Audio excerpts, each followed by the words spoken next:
Halo teman-teman, kami dari kelompok biolistrik ingin menjelaskan apa itu biolistrik.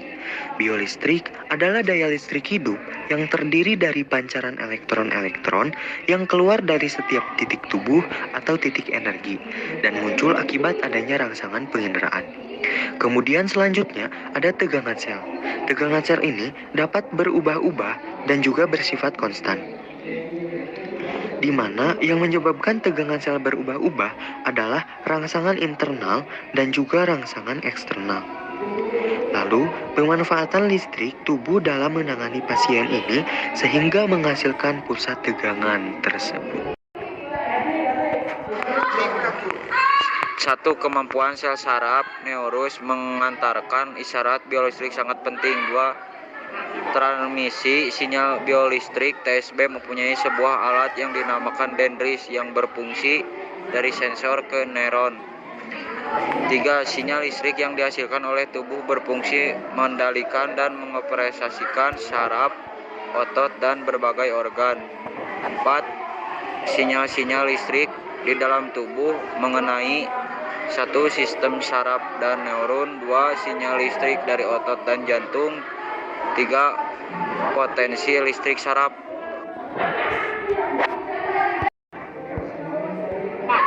Macam-macam neuron. 1. Neuron sensorik. Neuron yang membawa rangsangan dari reseptor ke indera ke pusat susunan saraf, otak, dan sumsum tulang belakang. 2. Neuron konektor atau asosiasi adalah neuron yang membawa rangsangan dari neuron sensorik ke neuron motorik. 3. Neuron motorik adalah neuron yang membawa rangsangan dari pusat susunan saraf ke efektor otot dan kelenjar. Pergerakan impuls saraf pada gerak sadar.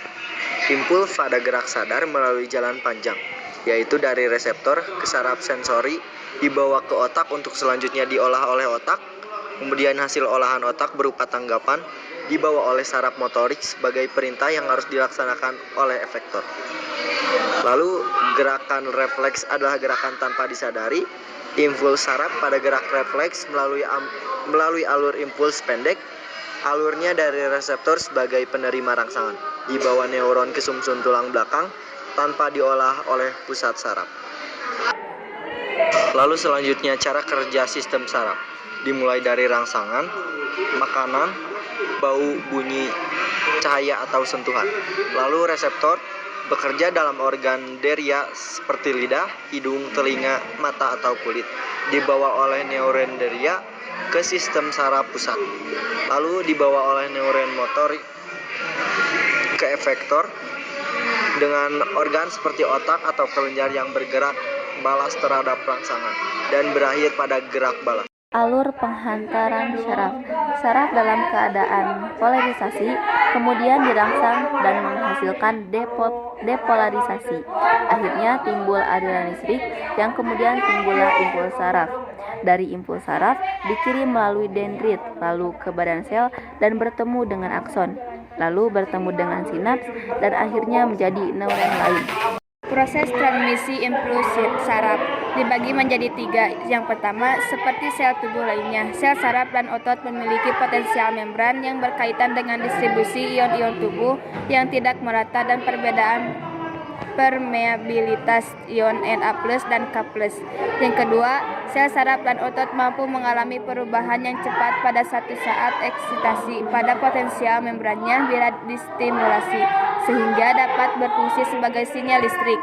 Yang ketiga, fluktuasi potensial mempunyai 2 bentuk dasar, yaitu potensial berjenjang dan potensial aksi.